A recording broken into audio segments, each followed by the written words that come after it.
Welcome everybody to Date Night from the Makery. Today we're gonna show you guys how to make a pallet sign using two different techniques. We have a sheet that we just made on Word, and we just made a copy of it. And we're gonna use some stencil vinyl. Right now you can't see, but there's some leaves in here. For you guys, the ones that got the kits, the kit comes with a sheet with this sign. Again, we created this sign using Word, but if you have any other programs at home, you can create it in any program that you feel comfortable.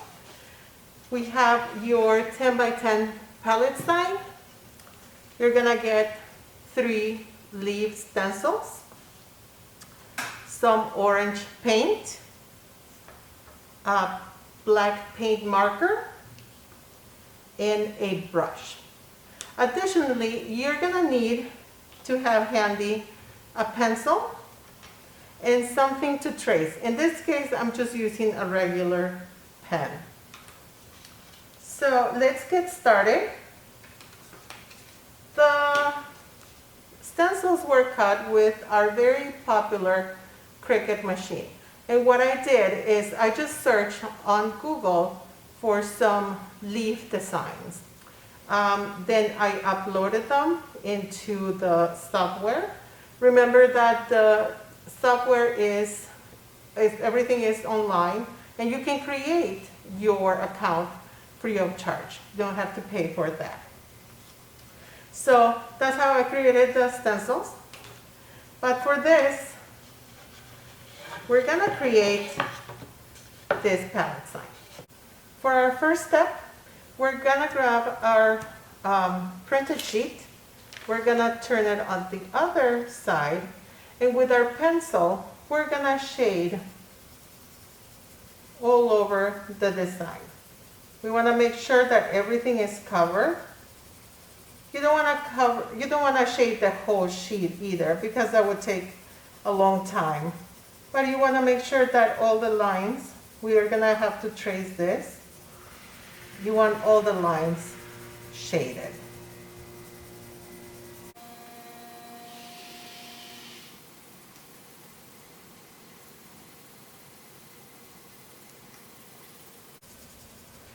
We're going to turn it around, and we're going to make sure that all of them are shaded. If you see some spots that are not shaded, we have to turn it around again and just go over it one more time.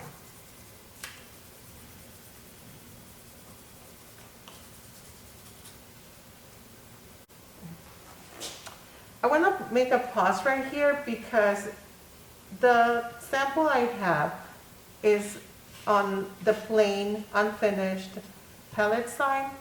But if you have paints at home, like chalk paint or acrylic paint, you can always do that. I have this second sample that I did with, first I painted it with a little bit of, it's called oatmeal color, and then I whitewash it with just white paint. So you have that option. It's gonna be up to you what you like to do. So with that said, right now we're gonna follow just our sample with this unfinished palette. And we're gonna bring our sheet on top of our palette. We're gonna place it down and make sure that it's straight, make sure that it's centered. You can always measure, or you can just eye it. And we're gonna grab our pen, pencil, whatever you're using to trace, and we're gonna go over it. Making sure that we trace everything. Once we trace, for example, in here the Y,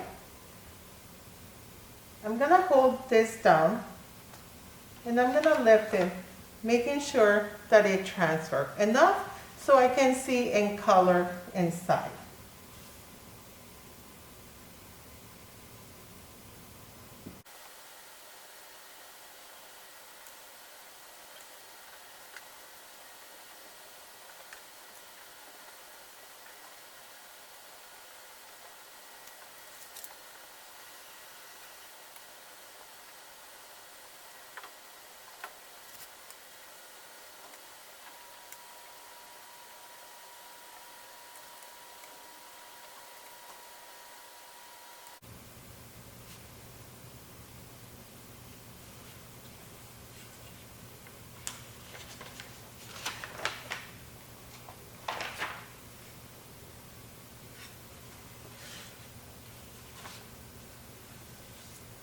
Okay, and we have our traced image now into the palette, as you can see.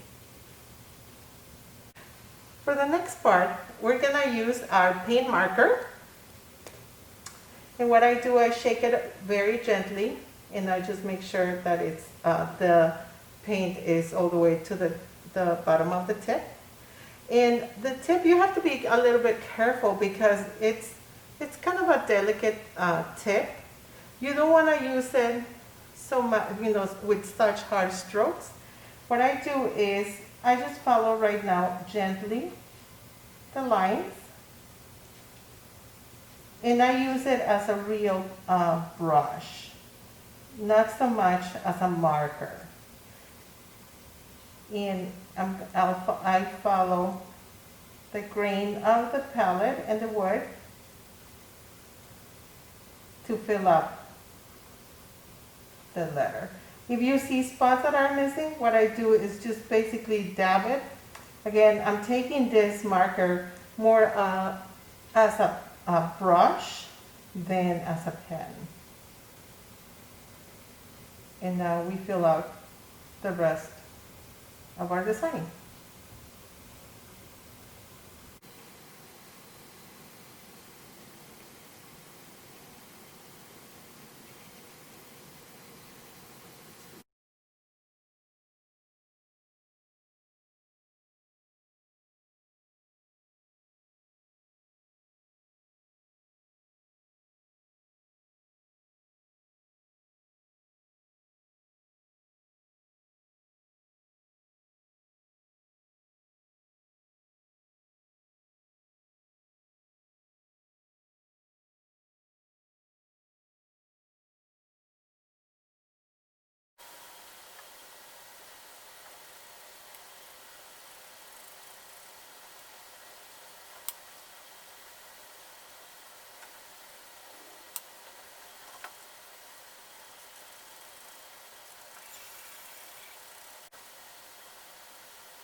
For your next step, we're gonna need the paint, the orange paint, the brush, and your stencils.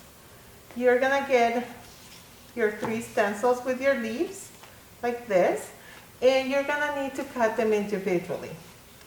So I have one here, and what you're gonna do is take the middle of it carefully and set it aside. When you have something that is a little bit more complex or something that has something in the middle, you're gonna need to use transfer tape to move your stencil to your material. In this case, we don't need it because it's just a simple design and we can use it without needing transfer tape. But that is always recommended. So we're gonna take it from the carrier sheet and we're gonna place it wherever we like. In this case, I'm gonna put it here. I'm gonna use my finger, or you can use an old gift card to just varnish it really good. We wanna make sure that there are no bubbles around the edges of the leaf because that would make the paint to seep inside. I have the other leaves here. This one I'm gonna place here. Again, varnish it really good. And I have my third leaf, which is a little bit bigger than the other 2. And I'm gonna place it here.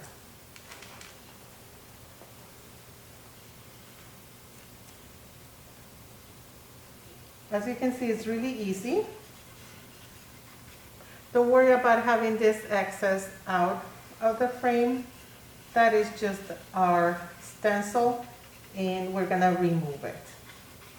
Once we know that there are no bubbles around our leaves, we're gonna open our little container.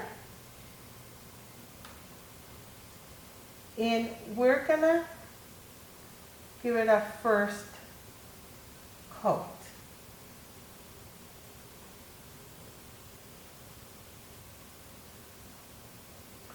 Right now, there's enough stencil vinyl, so if you go a little bit over, it's not gonna go into your palette.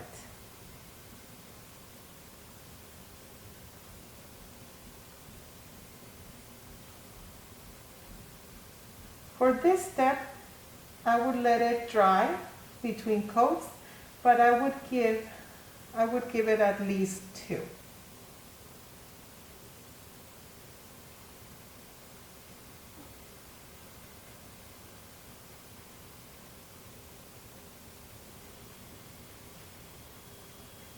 Again, I'm kind of following the grain of the wood, so the strokes are a little bit more neat and even, as much as I can.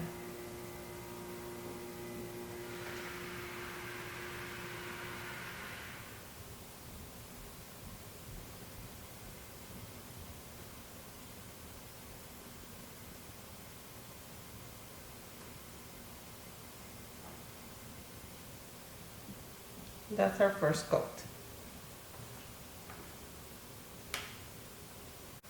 After your first coat is dry, you can go in, give it a second coat. Remember to let it dry in between coats so the paint doesn't bleed. After this, we're gonna need to let it dry completely for 24 hours. Don't feel tempted to lift it because you might have some bleed with the paint. And even if you feel that it's dry, we want to make sure that everything is completely dry before we take the stencil out. After 24 hours, we're ready to peel our stencils. So very carefully, just in case any of the paint decided to not dry in the meantime, we're gonna take our stencils